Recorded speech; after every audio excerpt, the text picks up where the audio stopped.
Hey, what's up? It's Jamal here. And it's Imani. We're just here to inform you guys on a couple things that we're going to get kicking off.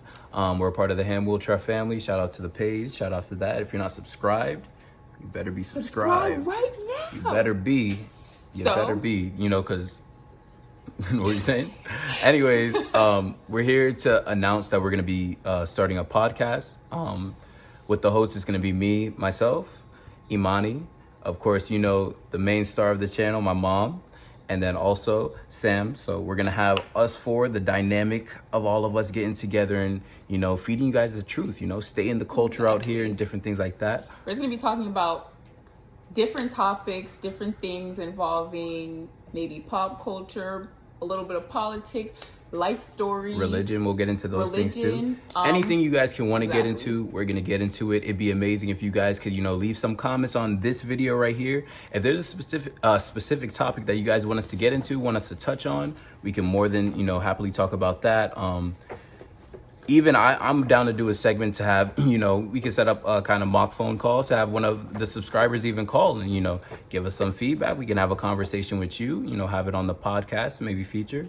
The official name of our podcast is going to be Blackground, White Noise. It's a little play on words. So if you get it, you get it. And if you don't, we'll explain it later in our podcast.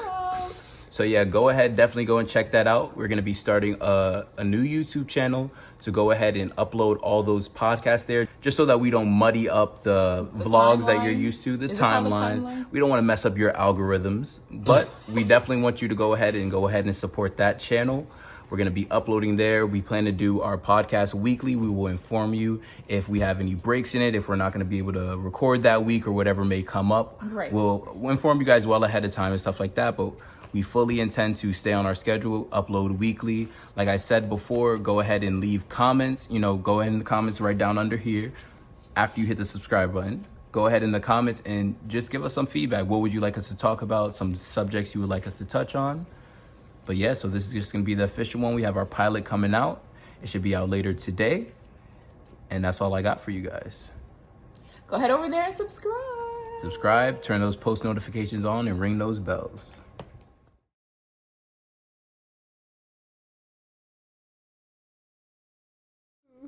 Sam, you have to move in and talk into the mic. All right. If you want your phone as ready? Reference to look up things. You can. Pod up. I'm gonna leave the whole intro like this too. So we can't say pod up. I'm gonna leave. We podded now. Now we podded. We podded now. All right. What's up? What's up to all the listenership, the viewership? We're coming back with our. We're coming back. This is our first episode. So this is our first episode of the podcast. Our introduction episode. This is gonna be like the little pilot. So I think that we're gonna take this time right now just to introduce everybody. You got me. It's Jamal. It's Imani And Jaretta. And Sam. You see that voice Mama puts on? it's her business voice. The business voice, right? All right, so let's kind of break into it. To what we're going to be discussing today is a video that my mom came across. It's been going around social media. I saw it a couple days ago. She brought it to my attention earlier today. So we're just going to be kind of discussing the contents of the video, how we feel about the video, our different point of views on the video. And yeah, we're just going to go into a little deep dive on that, and we'll continue from there. So do you want to play a quick snippet of the video so that we can kind of get like the viewers can get a feel of kind of what we're talking about? Sure. Did you want to do it, like break it up piece by piece? Like, so we could do that. Stop and start kind of thing? Yeah. So pretty much, and just to give a little backstory of the video, it's a white girl who's pretty much trying to convince her parents why the Black Lives Matter movement is important or why they should support it. And I felt that their position on it was extremely interesting, and it's probably a true depiction of what or how some white families feel about Black people in America. So let's take a listen and see what she has to say. Do you know how many? I actually know. No, shut up. No. Can you shut your mouth for a minute? No. Because I actually work in the ghetto. I see the people.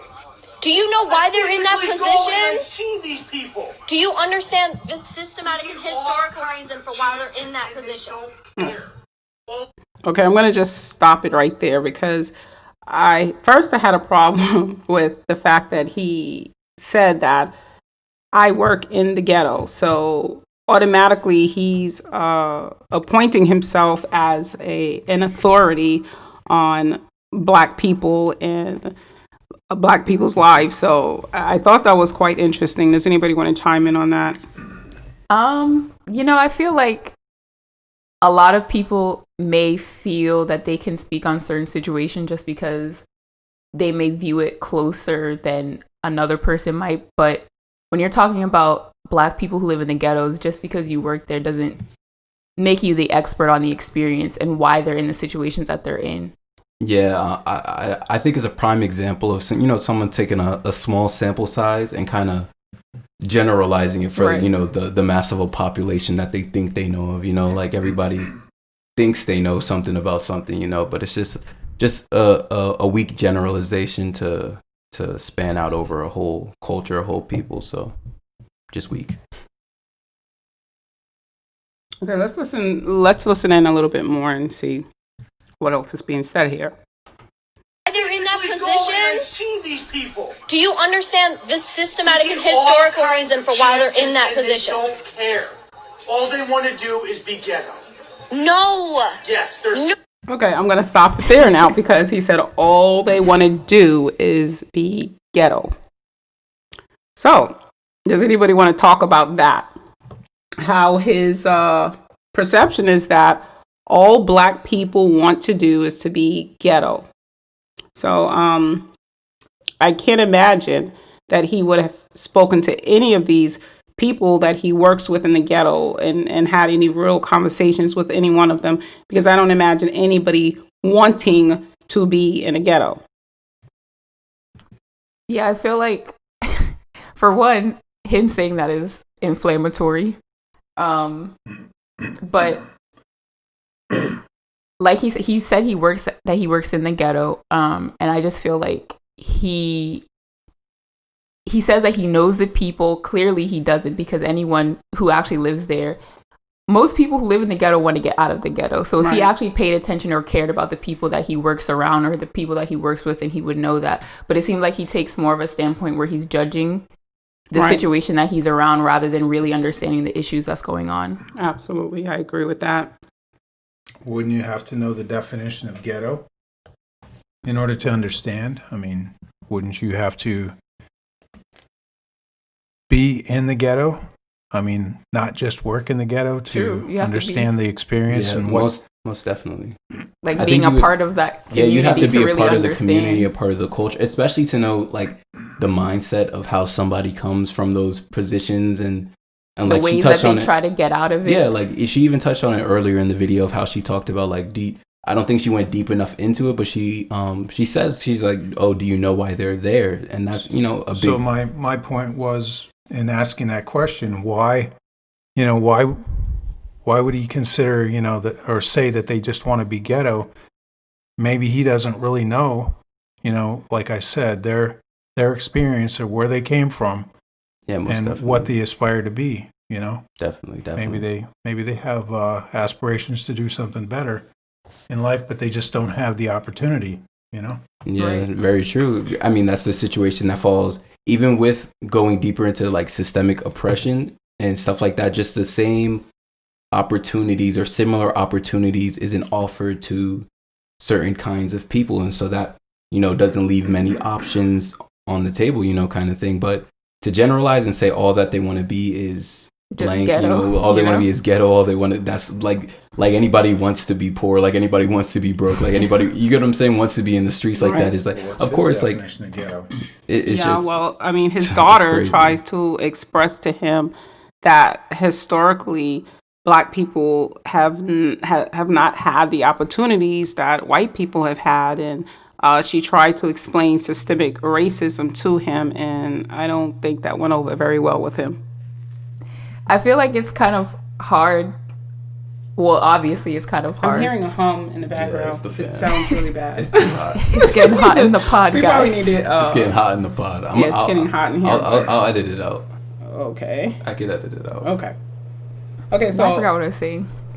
yeah, we were talking about systemic racism and how that's held a lot of people back, because a lot of black people back, because it prevented opportunities. As systemic racism, as far as it goes beyond the judicial system, and you have low funded schools and probably the area that he claims he works in, if it's a ghetto and urban area. There's all sorts of things that put you behind the 8 ball before you even get started. Yeah, it's man, I should have had my statistics all kind of mapped out, but I forget what the exact statistical number is, but I know it's a high percentage of the likelihood of a person of color or a black person to be born in an urban kind of city as opposed to a white person and stuff like that. And so even when you look at that, just like the environments that we were kind of like with the redistrict. I cannot speak. That's crazy, right? Distribution? Not redistribution, but the district. Like they redid the districts and stuff like that after slavery was. They what is that called? Like redlining or something? Yeah, like redlining. Gerrymandering is another word for it. Just the redrawing of the districts based off of having desirable businesses and places, different places. You know what I'm saying? Places we were essentially pushed into after that became these urban kind of areas that didn't have the jobs that were in the other areas. They're, banks, they had, low funding. Just different kind of things that they don't allow. Like so like when their community doesn't thrive, how would they, Yeah, it just doesn't. And that's all a part of like keeping a people oppressed. You get what I'm saying? Right. They purposely gave them the areas of the city and the different things like that, okay, like you guys go over there kind of thing, like where you won't be able to thrive, where you won't be able to succeed and keep going from there because there's not much over there, Right. I think it's a lot easier for some people to believe that people in the ghetto, black people in the ghetto, actually made a choice to be there rather than to admit that there are actually systems set up that put them at a disadvantage. Yeah. Okay, let me play it a little bit more. All right. So this is actually on my phone, guys, so I'm going to have to sign back in. Okay, there we go. There's No! some that don't, and there's good people. No! Most of them just want to suck off the system or do something bad like drugs or gangs. And that's all they They do. have been oppressed. They have not been given the same opportunities you have had. They do, and there's plenty of black people. No, they don't, Dad. There's plenty of And you not minorities. recognizing that as an issue is the reason why it's still continuing today. I see them all over. There's all kinds of successful people that are of color. It doesn't matter what color, brown, white. But it's a lot harder for them to get to that It doesn't position. matter. When they do, they're fine. But there's always filthy. Play it a little more. I'm sorry. To where right before it cut off. I'm sorry. What do you want me to do? Play it a little where? more, just a little more. Okay. The animals. And that's You're calling people of color.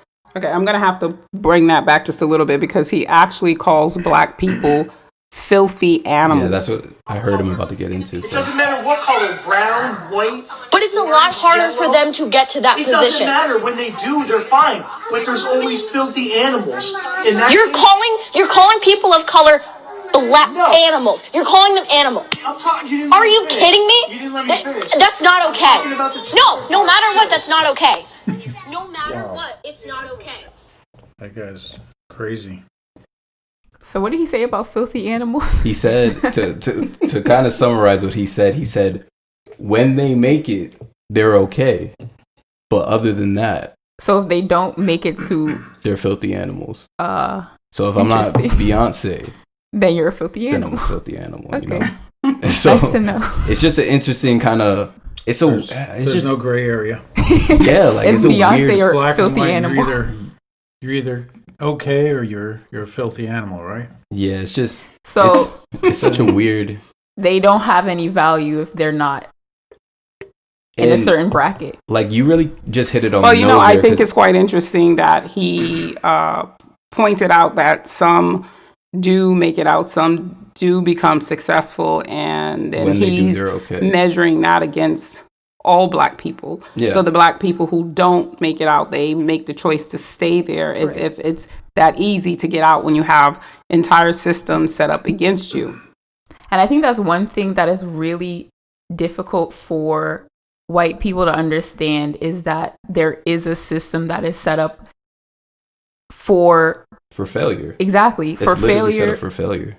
And I just don't think that they really get that the system is that way, because they're viewing it from the side where it's not set up against them. So they can't imagine a system that's set up to be against someone. It's just like so hard to, understand. It's like unfathomable almost, because it's never happened to them. So they just don't get it. The easiest way I kind of explain it to one of my friends is that, like, if you look at it, right, so you have kid A who grows up in an urban city versus kid B who grows up in like the suburbs. You get what I'm saying? Just a normal kind of city. Kid A grows up in an urban city. Let's say kid A and kid B, they commit a same kind of petty kind of crime. You get what I'm saying? One gets a charge for it. The other gets let off for it. You get what I'm saying? Yeah. So now you can't get certain jobs. Kid A in an urban city can't get certain jobs. Even sometimes certain colleges won't accept you if you have any kind of criminal record. You get what I'm saying? Kind of thing. While kid A, those charges, or kid B, those charges got dropped. Kid A is, you get what I'm saying? He can't get a job now, or at least a desirable job. He can't get a desirable job. Can't even continue with school sometimes. Like, what options are really left, like, and that just, it all goes into like just how it is. And that goes into our judicial system, as you were saying, Mommy, just like. He's calling me Mommy because I'm his mom. But yeah, as you were saying, it's just like the judicial system and how, there's prejudices set up within those, and just the oppressive system that it was based off of, just to kind of begin with, so it's just weird to look at. It is really weird to look at, but I feel like if you do your research, you can find out what these systems in America are based off of, and why they were brought about, originally designed to do. Yeah. For example, the policing. Right. Yeah. And how policing began in the South. Yeah, right. It began in the South. It was literally used as a slave patrol, kind of thing, in a kind of way. It was. I made I think I talked to you about it, Imani and Mama. I think I talked to you guys about it, just about how that's a history I've never heard before. Yeah, and it's interesting that you don't even learn these things, and these are the things that they never teach you this in they school. won't ever teach you. And I made this statement the other day that no matter what anybody tells me, and like, I understand everybody individually as a person could be a good person, but I don't even have to say I don't believe. I know for a fact, like, there's no such thing as a good cop. And the reason I say there's no such thing as a good cop is because you can't be a part of an oppressive system, like literally from the roots, what it was set in place to do. You can't be a part of an oppressive system and then say that you're doing good within the system. You get what I'm saying? Like, because you're just serving that system. You're serving the system at the end of the day. Yes, you could be the best person you could be in the system, but you can't be a part of something that is not pure and not, you get what I'm saying, good, and then come out and say that you are a good blah, blah, blah. You can't be good in that profession. You could be a good person, but you can't be a good, you get what I'm saying? That's like a lot of slave owners even. You like, get what I'm you're saying? A good slave they could owner. look at it from their mind point. Owner. Oh, That's these not people good. don't know how to read. They don't know how to write. They don't know how to do. Like, I'm saving them. Like, I'm trying to protect these people. Like, they need me. Like, I'm giving them, stability and different things like that. You're giving their life some type of value. Yeah, you're giving their life some type of value. But at the end of the day, you can't be a good slave. There's no good slave owners. And I think I even read what was it? One of the little kids' homeworks. I think you were telling me about it, Mommy, where it's like, they said, oh, some of the slaves of the slave owners were good, and some of the slaves tried to That's crazy how they try to, when you're young and they teach you these sorts of things in school, this was a nice slave owner and he was nice to his slaves. How can you be nice to his slave? How can you be nice to someone who is your slave? A little bit. It was funny that they actually try to villainize the slave. Yeah. I mean, as a teacher, I've seen history books that actually teach the children that the slaves, some of them were lazy pretty much, and they would break tools to avoid work. They would work slowly, so how do you villainize a slave? He's already a slave. As if someone was going to actually, and I'm not saying things like that didn't happen. It probably did. But I think that would be rare occasions that something like that would happen, because that you're going to be made an example of. You're going to be hanging on a tree. You're going to be whipped. Something's going to happen to you. So why would you break the master's tools or that was a common occurrence, is what I'm saying. How can you be a lazy slave? I mean, but literally, they would have made an example of you for sure. Everything you guys are saying into it, and I know, like, in a sense, like some I'm people, sure they whipped and tortured slaves for lesser reasons. You're not trying to break master's tools. As they had some of them pull up from wherever they purchased them they set an example with someone. Just the scare tactics. But everything that we're saying, it kind of just reinforces like what I'm trying to, the point that I'm trying to make. You get what I'm saying? Like, you can't be a part of a system that from its, genesis was an oppressive kind of, it was meant to hold people down, like it was meant to kind of cut off the possibilities for one kind of people. So, right. Like, can we just give a little bit of the history of policing in the South and what it was kind of a quick overall history? I know of you did mention it was South. for slave patrol. So let's talk about, the Civil War and yeah, I don't want to. What brought that policing about? Yeah, so even going into it, of course, everybody knows the Civil War and what happened in the accounts of the Civil War. But the big thing about policing and where, it really started and became more prominent was the need for mass incarceration. So after the Civil War ended, the 13th Amendment was passed, which we're going to look into the 13th Amendment a little later as well. 13th Amendment. Well, let's talk about that now. I mean, we're on the topic. Yeah, I mean, I guess we could. So what does the 13th Amendment state? You want me to read it verbatim, or you want me to just give? Do that. Okay, just give me 1 second, and I got you. So in the meantime, I just wanted to talk about the fact that this white father, was telling his daughter that they're on welfare, and they what were some of the other things that he said, Imani? Do you remember? They want to do bad things, like that, be on drugs and gangs. It's funny that he even mentioned gangs, because a lot of people don't realize why gangs even formed. Yeah, because they were for protection. That history as well. So to read out the 13th Amendment to you guys verbatim, it's neither slavery nor involuntary servitude, except as punishment for crime whereof the party shall have been duly convicted, shall exist within the United States. Okay, so pretty much that's saying, no you are slavery free unless you are a convicted, you've been convicted of a crime. You're a convict. Then while you are in jail or you're a convict, you can be used as a slave. Yeah, so this was used as a strategy. It was a tactic for mass incarceration after the Civil War, when the slaves became free and the economy was pretty much shot to hell at that time. And they had to build their economy back up. So they used mass incarceration for the first time in history to help to build that economy by incarcerating Black people at a large rate. Right. Yeah. So it's and they were being arrested even for minor infractions. Like, you could be loitering, you could be hanging out in the street, and you were going to do time in jail. Yeah, it's just.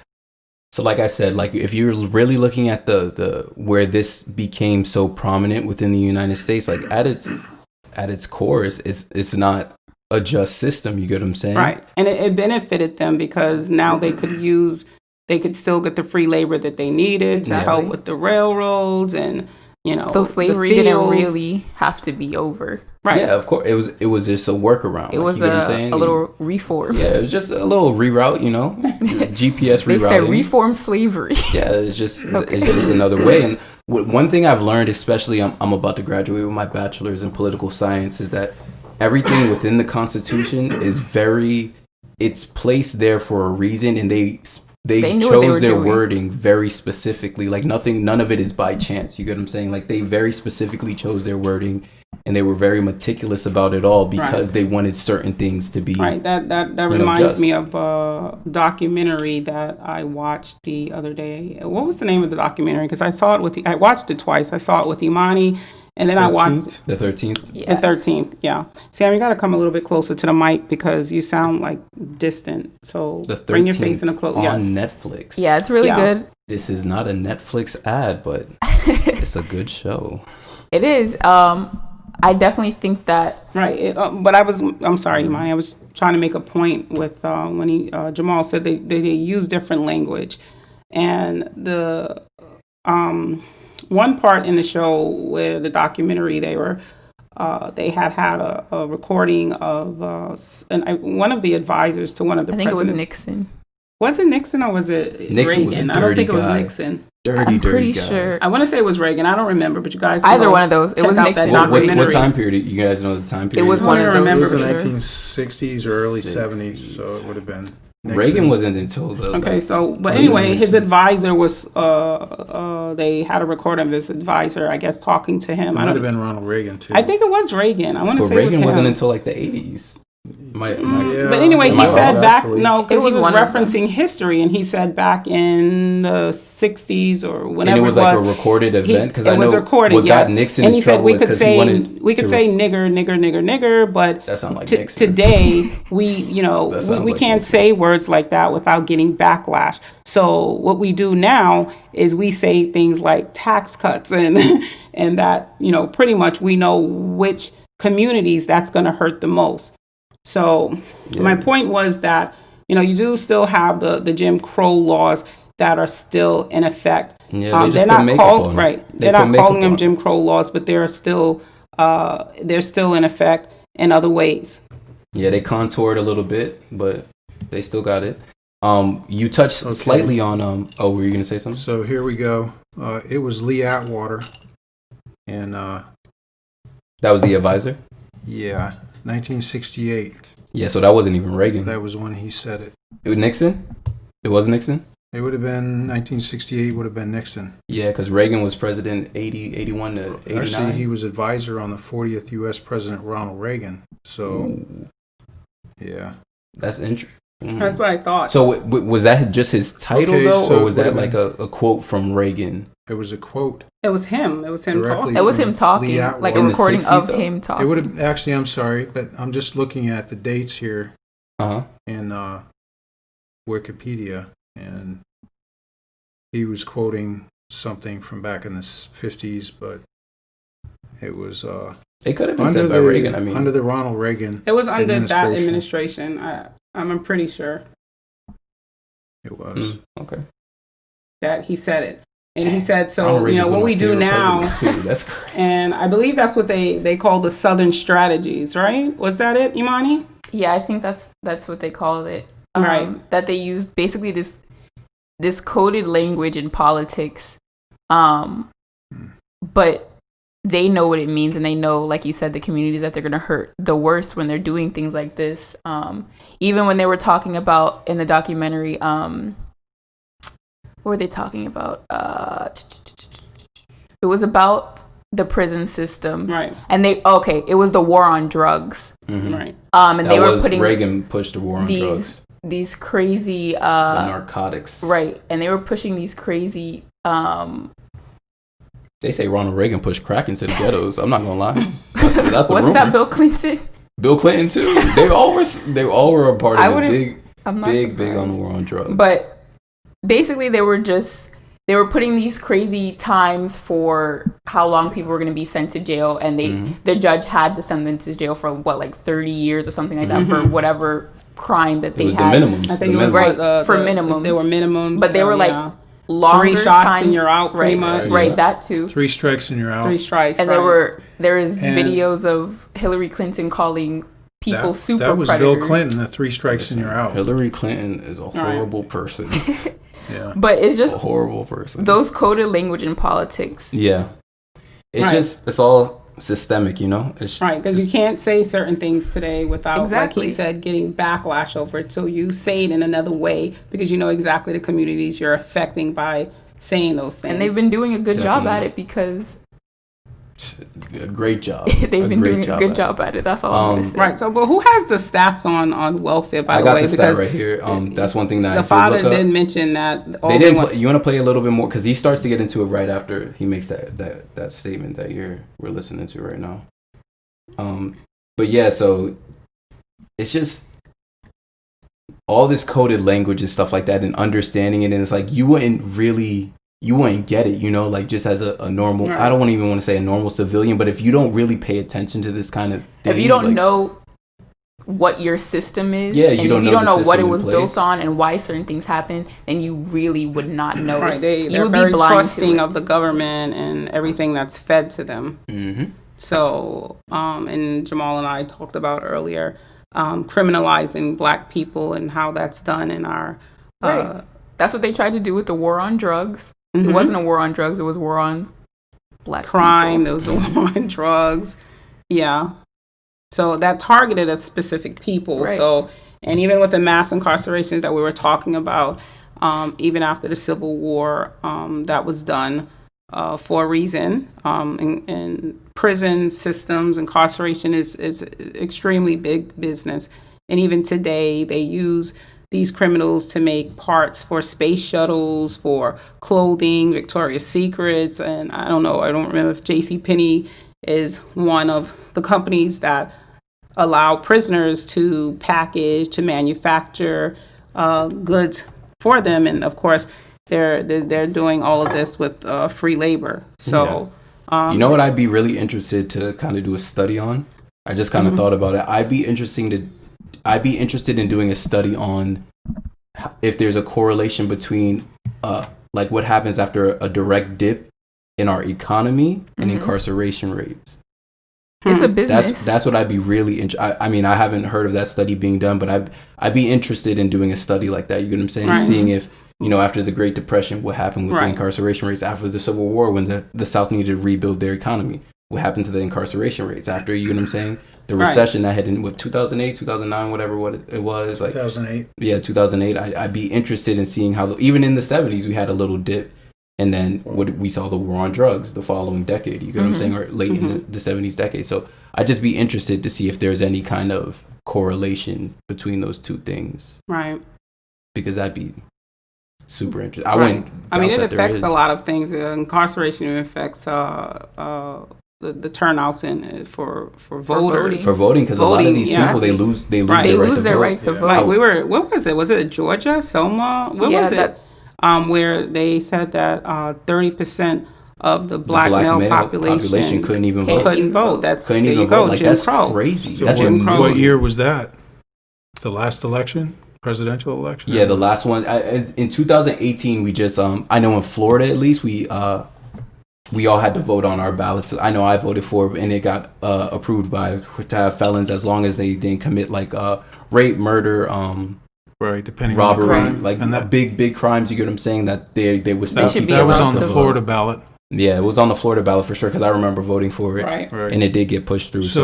So now they can vote on the president. Yeah, they can vote on just state and local. Only president. Floridian felons who are not convicted of a violent crime. Then, right? Mm-hmm. So. I'm not sure. I know each state, it was a state by state kind of thing, but I know Florida passed on it for sure. I know Georgia did as well. All right. Okay, so who's got those stats for the welfare? I wanted to play a little bit of what he said first, and then I could refute it with those. Let's do that. It's okay. That's mine. Really, I'm gonna look at. No, I'm looking at statistics right now. Your statistics they can be warped. Statistics can be warped. You want me to show you videos? What? Do you want me to show you videos warped. of cops? I will do it. Statistics wrong? Because they can be warped. I'm not giving statistics right now. They can be warped. Personal. So I had a big argument with one of my friends about just statistics the other day because they're one of those people who statistics. You get what I'm saying? Numbers, and numbers. A lot of times they don't account for the human side of things. You get what I'm saying? And statistics, I can literally, there's not many statistics in the world that I can look at and not make it fit my argument if I wanted to make it fit my argument. You get what I'm saying? Manipulated. Yeah, numbers can be manipulated. I know there's a common saying that says, men lie, women lie, but numbers don't lie. But numbers do lie. You get what I'm saying? maybe not at their face value, True. but there's more into numbers than just what the numbers are. You get what I'm saying? Like, Right. Well, it really depends on who's doing the counting too. yeah, of course. And I mean, look at the coronavirus, that's a huge for thing. example. Exactly. Look at that. Like, Yeah. who's doing the counting? Especially, like what are the motives behind the counting? What is, right. you get what I'm saying? The deeper values of it all. So numbers do Or even lie. like when they're making comparisons against things that, or not making comparisons against things that they should be. Yeah, of course. This is, again, it's a part of who is, you know, at the end of the day, who's doing the counting, what is the motive behind the counting and all that. So you want to go ahead and read the, let it play the statistics that she said that she was bringing up. Right, but I just wanted to talk about just for a second. Sam made a comment earlier. I know you guys weren't around when it happened, but we talked about this a little bit earlier, and he made a comment that he asked me if I thought was there anything wrong with keeping people productive? And he was referring to people who are incarcerated because they are giving free labor. Yeah. So, Sam, do you want to elaborate on that? Well, I mean, productivity for someone else's profit might be not so ethical, or I should say not ethical at all if you're, you know, it's free labor. But I think that every person should, you know, be required to do something. Yeah. Even if they're in prison, you know. I think laundry, floors, whatever the case may be, you know. Yeah, I think I mean, I'm sure that those kind of things are set up, but I mean, it's abused without a doubt.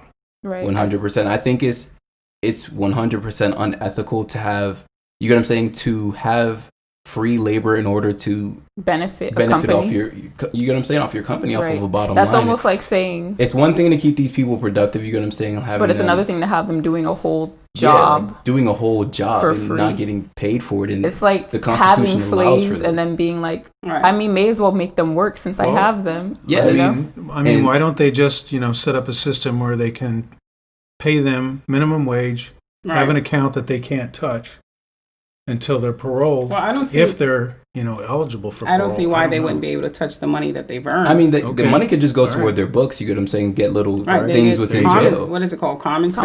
Commissary. I had to put money on my boys' book. No. But I did twice. That's awful, Jamal. Shout out to Is this No, but seriously, on a serious note though, it's He's too fly. it's really it's a sad kind of system that they have set up, you know, like to take advantage of people in that kind of way, because Right, but the United States, we're always ready to point the finger at another country or somebody else if another country is doing something. if they exploit that Right. way, yeah. Right. My big thing is, and I 100% stand on the belief that America as a country, from its beginning to its present, does not know how to function without slavery. In some form, some shape, or That's some form, true. America does not know how to properly and efficiently function without those kind of systems in place. So it's a sad kind of thing. It's 100% unethical. We're quick to jump the gun on other people, like exercising similar kind of things, but it's kind of one of those things, you know, you don't want to look in the mirror kind of thing. It is. Okay. So Jamal, you were trying to make a point on statistics, or did you make that point already? She didn't get into it, but what she was saying in the video, I could kind of summarize it real quick. I mean, if you want me to play it, I can play it. No, I mean, that's okay, because she only gave one number kind of going into it. Oh, let me play it. Let me just play it. Yeah, okay. That's fine. Let me just play it. I should text Keys. Right now. Make sure you they save. can be warped. Personal experiences can't. No, because this is actually putting it into play. When you Do I need to show you a bunch of videos of cops attacking protesters, peaceful protesters? listen to this. This is the number. You mean I'm informed and educated? You're not though. Yes, I You're am. one-sided. Keep playing it. Mom, I'm Wait, you can definitely tell that her parents 100% disapprove of her watching what's going on in the world today on social media or the news or anything else. You hear the dad in the background saying something about watching that SHIT, right? Well, they also accuse her of being one-sided, and I mean, it's pretty obvious that parents there are pretty one-sided. They're the ones that are actually one-sided. I agree. She's a little bit more objective. She's able to see the reality of things, you know? Mm-hmm. I was watching political stuff and you said to turn that off because you don't want to hear about it. That means that I am educated on it and you are not. It's crazy that she says she's sick of hearing The about fact it. that you can have that ignorance for the majority is bliss. Ignorance for the minority So I'm is looking at statistics destruction. that are wrong. This is just pure wrong information out there. Just give me the statistic. In 2017, 457 white people were shot to death by the police in the United States. Okay. 223 were black. 76% of the population is white. 13% is black. I If get that. if they were being killed at the exact same rate by police officers, the rate of black people being killed would be 8.9. But it's not. It's 24%. The rate of white people being killed should be about where it is. So they're being killed at a higher rate. And she just disproved the whole. That's the standing statistic. I think when people do that often, like they just look at raw numbers as They don't opposed to see the whole like, picture. you And have to- I thought it was quite interesting that her mom chose to point out statistics from 2017 when it was just as easily to find statistics for 2000 as early as 2019. And What are those? it Does anyone was have because those? I looked those numbers up myself and I found the same number she did, 2017, 457 whites killed and 223 blacks.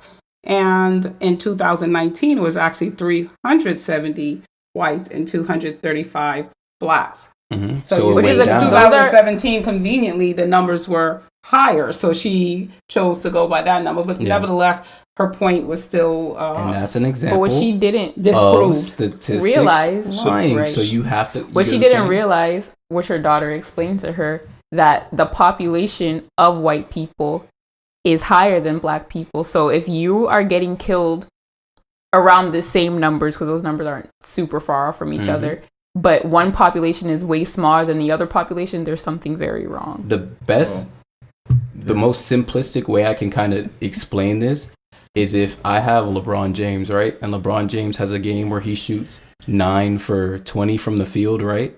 And so he shoots, I think it's like 46%, just off the top of my 46%, I think he shoots from the floor.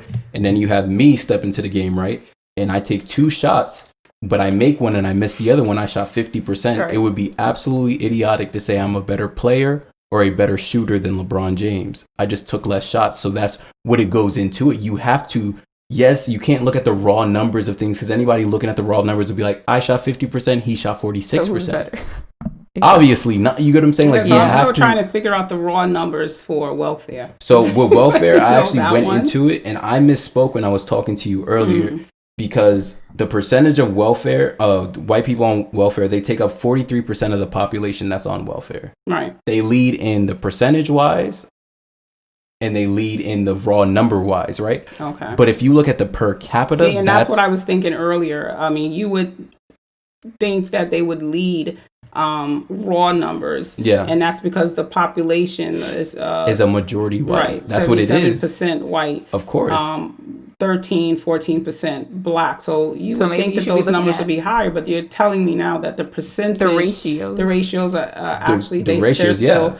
higher for welfare, and that's so. In all actuality, if the dad understood or really took the time out to do the research, he would also find that actually there are the higher rates of white people receiving So public does that assistance, mean food that they stamps, and don't welfare. want help? 43% of the white population doesn't want help. They don't want better. Do they just want to be that? Like you They get what I'm just want saying? to stay Like, on welfare. they want to stay on welfare. You get what I'm saying? Like that's why I say it's so Right, he degraded black people to just wanting to be on welfare, as if that was just a black thing. Yeah, Right. yeah. Like I said, just Okay, so I mean, I think these people are pretty much a victim of society and the image that society has given them about black people. Right. And I the blindness that the society has allowed them to have. yeah. I mean, it even spans further than just our society. You get what I'm saying? Like it touches every single culture worldwide. You get what I'm saying? Like it's you get treated differently if you're darker. Like that's just how true. It is worldwide. Doesn't matter what culture you go to, what culture you touch. That's just what it is. So it's so crazy that has just become something that's so like, criminalized or like, you get what I'm saying? Like it's so weird that has become a thing worldwide, and people are, products of what has been fed to us. You get what I'm saying? Right. From a young age, we're taught, like, whether it's subliminally or just plain out right in front of our faces, that, white is better. You get what I'm saying? Like, they're better. They're the movie stars, like, they're the famous musicians. They're the people, the artists, the inventors, the, whatever it may be. Like, they are the guys. You get what I'm saying? But you don't hear, what do we get? A month?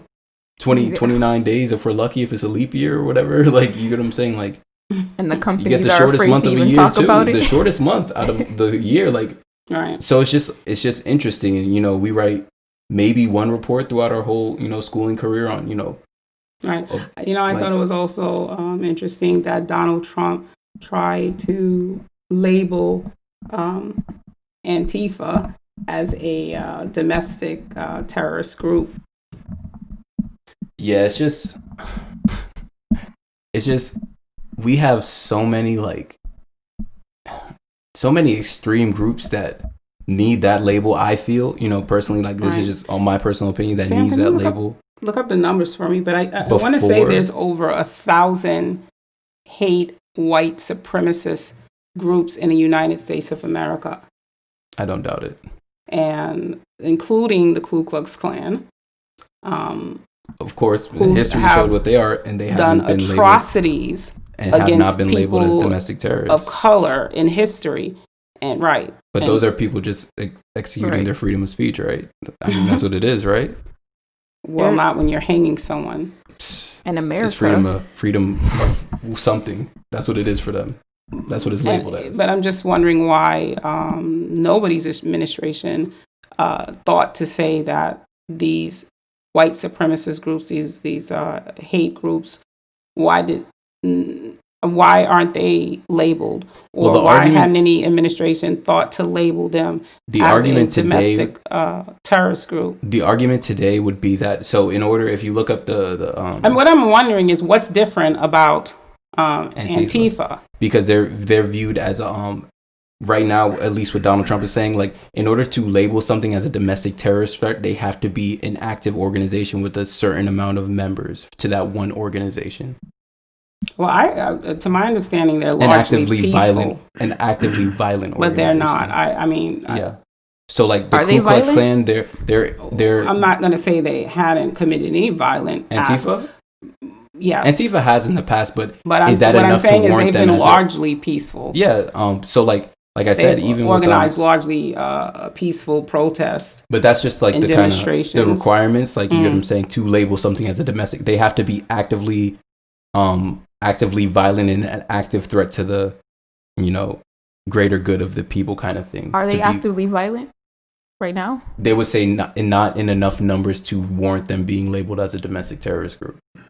They would say a majority of the members aren't radicalized, even though that's a radical group in itself, but enough of the members are not radicalized and they are allowed to exhibit their free speech. Oh, so you're talking about I'm talking about the Ku Klux Klan. Okay, right. Okay, you had me a little confused. No, I was talking about the Ku Klux Klan, but even with Antifa, the same kind of stances should go with Antifa. Right. Enough of their people are not radicalized to label them as that. So you're saying that they shouldn't have been labeled as that. They're not going to be labeled as that. They're not going to be. Okay. They shouldn't be. They're not going to be. So let's talk about why Donald Trump said that. That's what I was trying to get at. Because it's an immediate threat to his stances right now. Right. They are an immediate opposition to his stances right now, and they are very, if you know anything about Antifa, they are very, I don't want to say crazy prominent, but they're a pretty loud voice as far as, that kind of whole, they're well known for those kind of protests and different things like that. So it's an immediate, opposition to what he stands on. And what is that he's standing on that he's feeling threatened by Antifa? So from what I've deduced from watching all of his little briefings, all his interviews and different things like that, I know for a fact that Donald Trump does not believe that police reform is a necessary thing. Police reform, he does not believe that there is a problem with police. Right. And so anybody, he said it, didn't he? He does not. He literally, after he in a died, way. after George Floyd died, he said that, he just said this. He said it's a terrible, terrible, terrible thing that happened. Of course. But we have great police officers and great, like he went in. You get what I'm saying? Right. Like, and the question he doubled was down on asked specifically if he felt that there was a need for police reform, and he pretty much glossed over it. He never answered the question at all. He glossed over it, and he pretty much praised the police officers, and he didn't recognize he didn't recognize that there was an issue, that there was a problem, that there was any need for reform. He didn't say either way, but he didn't address it either, even though he was directly asked. I feel like he kind of did say either way, just in the way that his response kind of. I mean, at the end of the day, Antifa, just any anti-fascist kind of beliefs that they're willing to dispute. You get what I'm saying, and be a voice for it. So right. And I feel like he came out that strong after Antifa. It was announced that they were in full support of Black Lives Matter, and then he took that position to want to label them as a domestic terrorist group. Mm-hmm. All right. So you asked me to look up white supremacist groups in America. I went to Southern Poverty Law Center, and I got 42 hits, and that's nationwide. You got White Revolution, White Lives Matters, National Vanguard. I've heard of them. American Freedom Party, VDARE. I mean, we don't have to read through the whole list. Does it give a number? It goes on and on and on. Brotherhood of Clans. I got see 42 Sounds total. like gangs to me. Mm-hmm. They are gangs. White Pride World. Okay, yeah, there's way more than that, I'm sure. Yeah. Yeah, because that's not even accounting for Imperial Clans of America, American Border Patrol, and American Patrol. Mm-hmm. I don't know what that is. Yeah, that doesn't. I don't even think, from what I'm hearing, as far as those don't even account for like just ones that I know, because I took remember the terrorism analysis class I told you I took? Mm-hmm. Yeah, like we learned about, like, it was almost mind-boggling to like really go into it, and how much domestic terrorism we actually have within our own country that isn't even acknowledged. You get what I'm saying? Mm-hmm. Yet we, which is I think is a very important cause, but we take that main stance of policing the world, you get what I'm saying, in a sense, and trying to keep terrorism, the main threat to democracy worldwide. We try to keep that down, but within our own country, we've seen that grow. So yeah, it's just a crazy kind of thing. Crazy kind of thing. You want to play the rest? I think there's a little bit more of that video, but yeah, just interesting. Higher rate. There's more white people, meaning that the amount of people killed by cops who are white would be higher. The reaction of the person. I'm not saying Because they're tired. not saying it's they're tired right. of being treated I'm that not way. saying it's right. Good. But if they started teaching.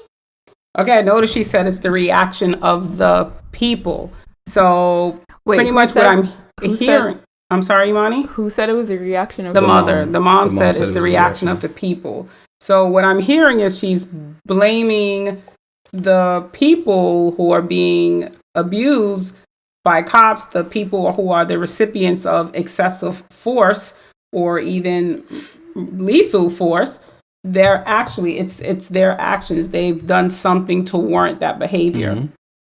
I keep saying this, but it all goes back to one argument that I had with a friend, where we were having an argument where I was like, man, do you think just because people commit certain crimes that they're going to be violent toward police? Like, you get what I'm saying? Like, and he tried to draw that correlation to where, like, oh, you don't think somebody more likely to, let's say, like, create, I could bring up those statistics too, just for interesting stuff, but somebody who's more, somebody would be more willing to attack a police officer if he committed a murder or he robbed somebody or did different things like that, right?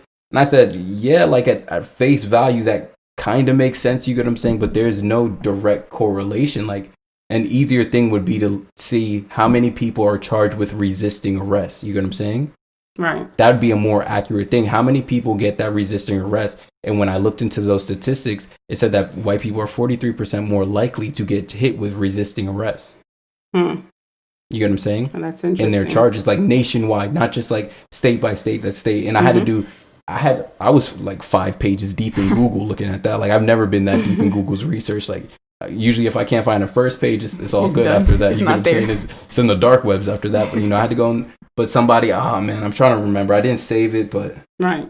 I So really this family seems to have a very poor image of Black people, and like I was saying earlier, I do believe that the media, it plays a large part in that. Of course. The news, social media, history, education system, all plays into the poor image of Black people. So much so that there are a lot of Black people who have poor self-image because this is what we've been taught.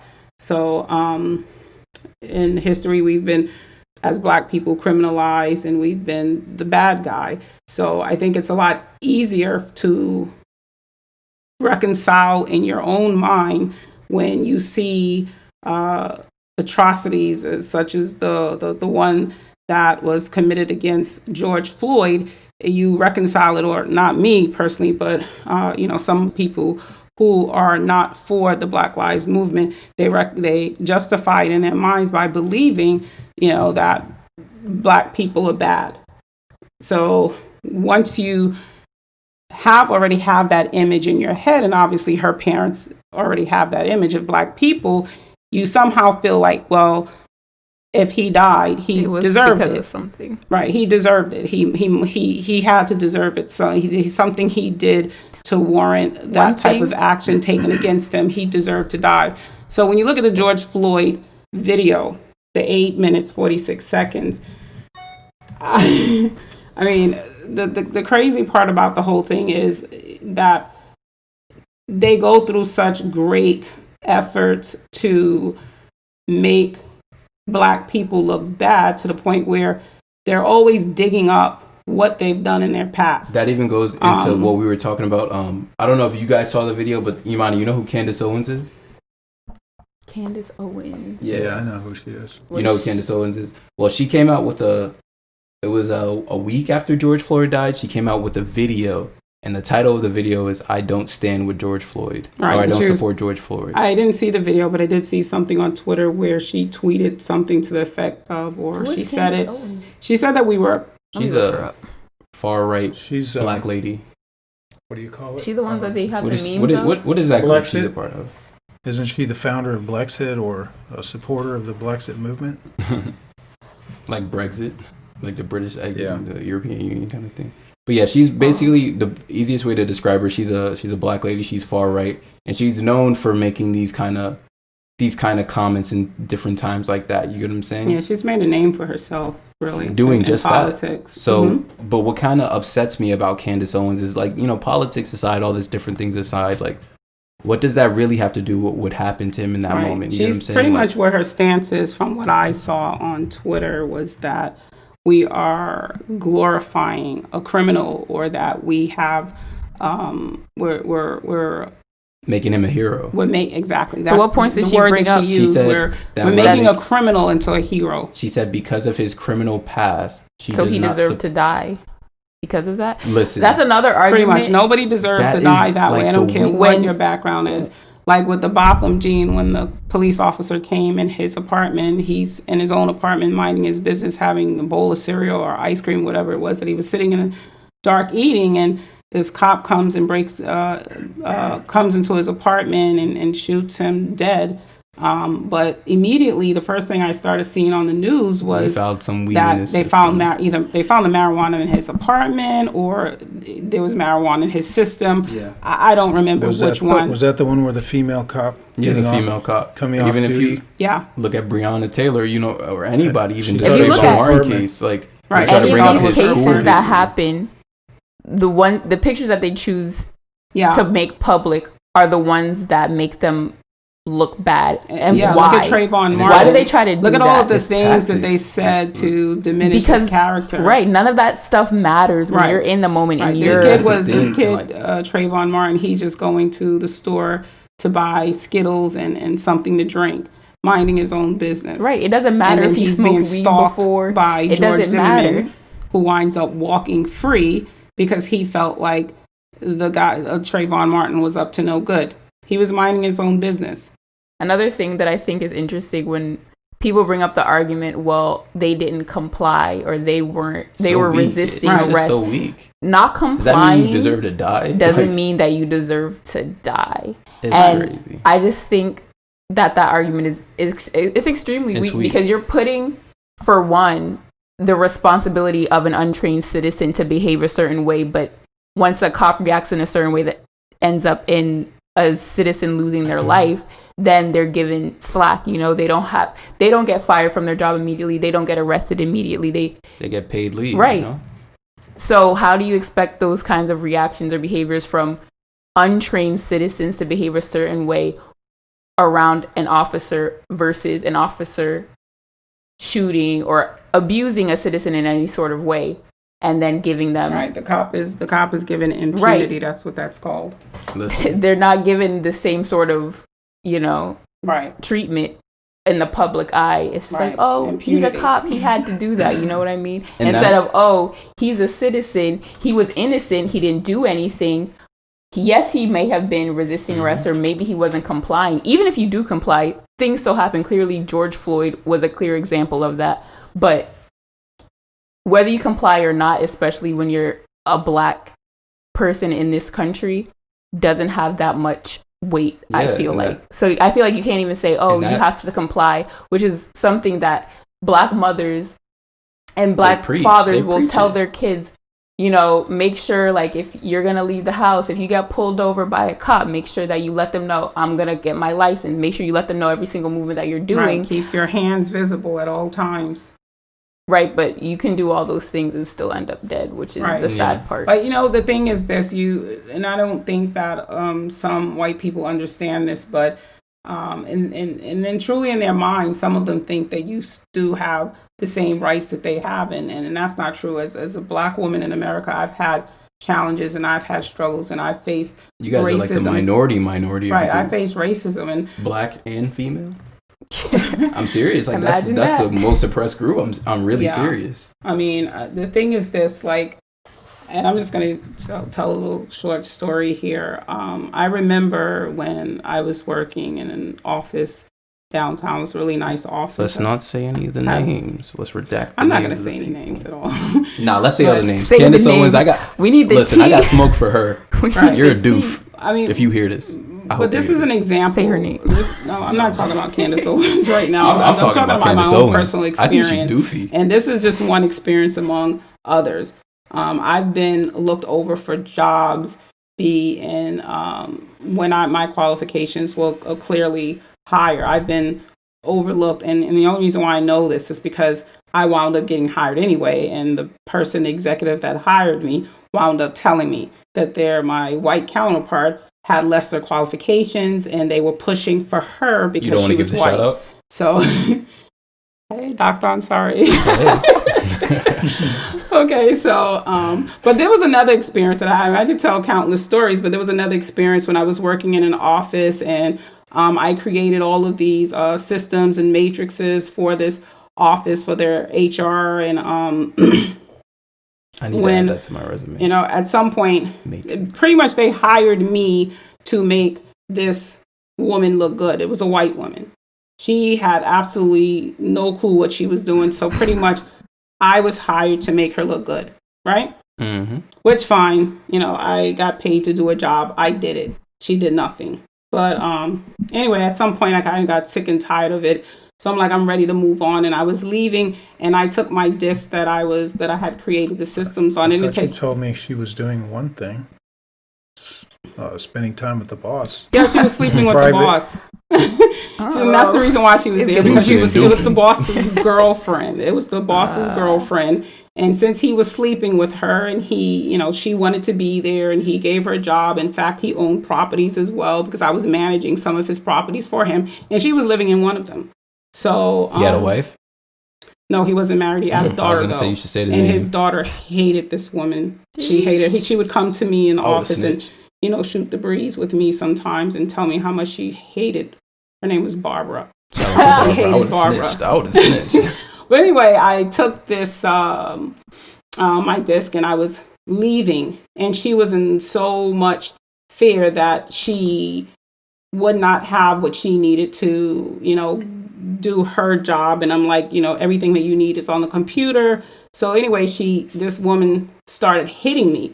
I'm like, I'm leaving, I quit. And then she started hitting me. And the thing is, which was really sad, had that been a normal situation, I would have fought back. I would have defended myself. Beat the brakes. But because I'm a black, I couldn't, because I'm a black woman in America. I had to think about that. While this woman is beating on me, I had to stand there and take it. And I stood there and took it because the only thing I thought about at that time, it was just Imani and Jamal, two of my children, and only have the two. And you guys were in the car. I remember. You were in the car. I was going to say something, but I didn't want to sound crazy, but I remember. No. You guys were in the car, and I'm like, okay, if this woman calls the police, it doesn't matter if she swung on me first. So you had to play the rope-a-dope the whole time, right? Pretty much. I had to pretty much. I remember the cop showing you don't know that humiliated me so bad to take that type of abuse from someone and not be able to defend myself only because of the color of my skin. Because I felt if she called the police on me, that they were going to lock me up. That I was going to be the one to get locked up. They were going to believe her once they got there. So my best bet was to not touch her at all. She called the police on me anyway, which is the weird part because she was the one who assaulted me. She called the police on me, but thank God I didn't fight her back. But I mean, that's the position that you're in, being black in America, where you feel like you can't defend yourself. You don't have the same rights.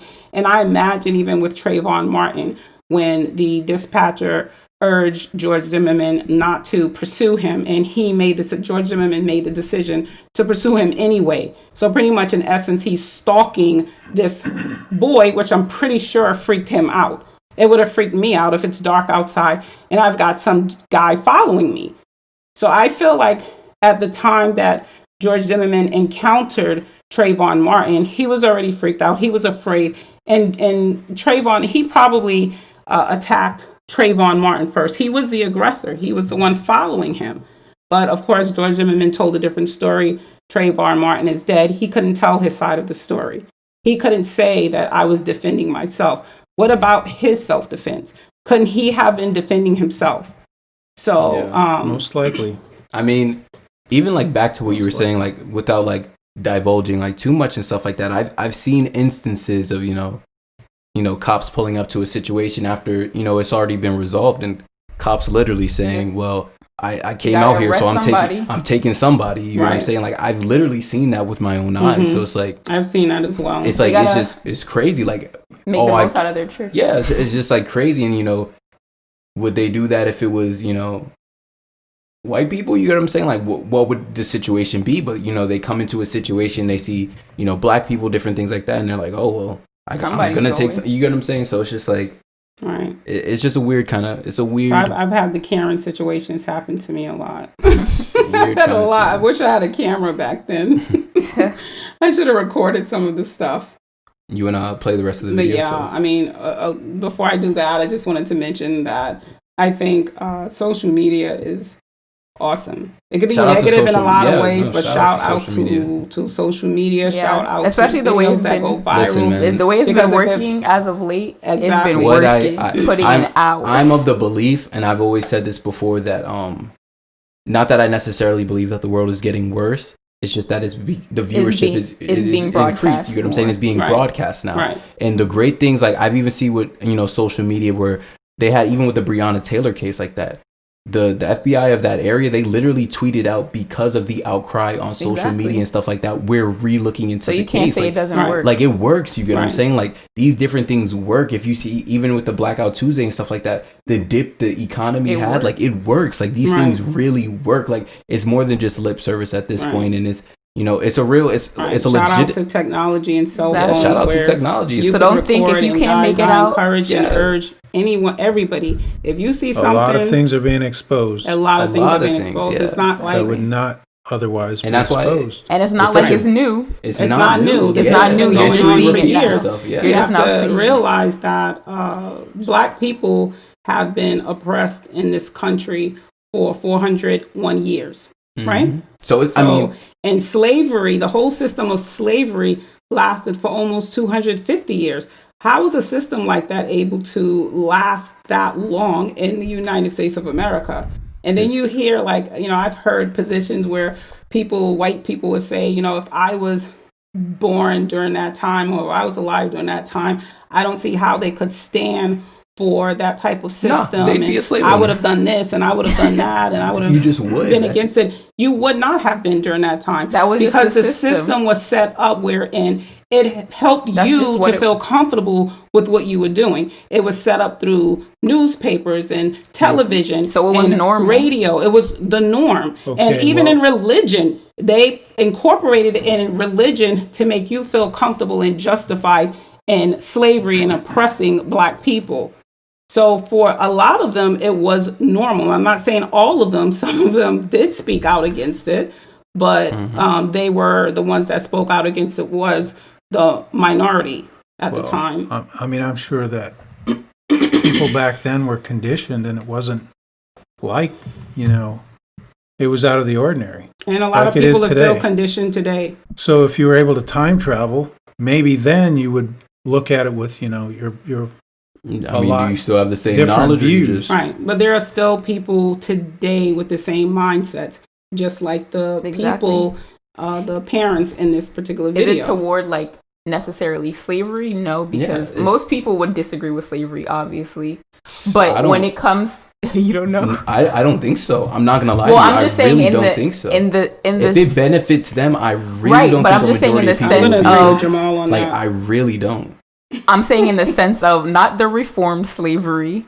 I'm saying in the sense of like, yes. You think Imani, listen, I think if you take anybody right now and you drop them in the 1800s, okay, I'm saying like right now, if you say with the same mindset, they would, if it benefits them, yes. Gucci with it, bro. Yes, if it benefits them, yes. That's sad.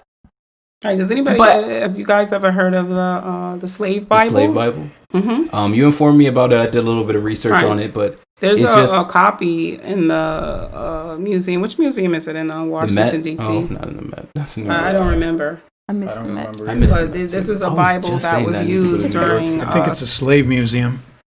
Yeah, it is. All right. Do you want to explain that, Sam? The Slave Bible? You know there's a slave museum in Tampa. I really don't know much about it, but I know that it was heavily edited. Mm-hmm. So pretty much most of the New Testament Frank and stuff wouldn't appear in it, and the only passages that were placed in it were passages that allowed slaves to continue being submissive, like turning the other cheek and obeying their master. And the entire Exodus was not even inserted in that slave Bible because they didn't want slaves. They cherry picked out the words that would make it sound. I think good. that we should the conversation that we're having right now. I think that we should table it and save it for another podcast because that ties into our whole true Hebrews conversation. So I think we should table that. But so you guys got to stay tuned for that one. Yeah, stay tuned for that. It'll be very interesting. So especially. I'm sorry, but it's the Museum of the Bible in Washington D.C.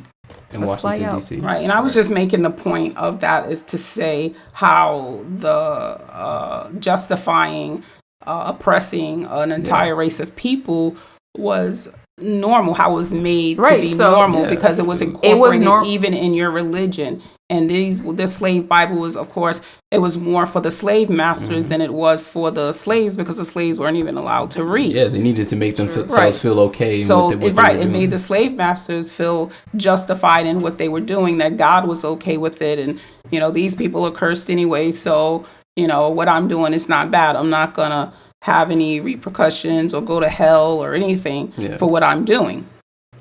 Yeah. That was justified then. And I feel like all the things that happen within our system is just more justification and more justification and more to the point where they're just completely blind. That's what it is. And it becomes so normal that we think this is what it is. This is it. You get what I'm saying? Like, that's normal. Yeah. It's just crazy. And it's not. You want to go ahead and play the rest of that video? We could listen to it. Did you want to say something, Sam? I was just reading about the Slave Bible and how it is known as, or was known as, the missionary book, and it was originally published in London in 1807 on behalf of the Society for the Conversion of Negro Slaves. Mm-hmm. All right. And like I said, it was a heavily well, I can't say it was edited. There were just a lot of books that were omitted. Yeah. Any books that would make slaves passages that would make real quick. Exodus has Moses freeing the and Egyptians. that was definitely omitted. Of course. Crazy. They had to take that one out. They said, "Oh no, this one can't stay." They had to take that one out. Exactly. Okay, let's listen further here. I'm gonna be in charge of the video next time.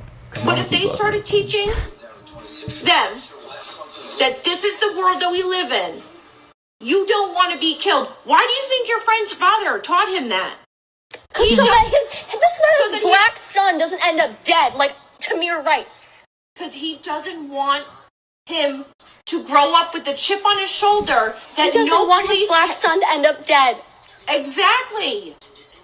That's not okay. Why do you think that's okay? Because why is it something that you're okay with? Why is that a reality that you're okay with? I'm okay with it. But you are. No, I'm not. Stand against it.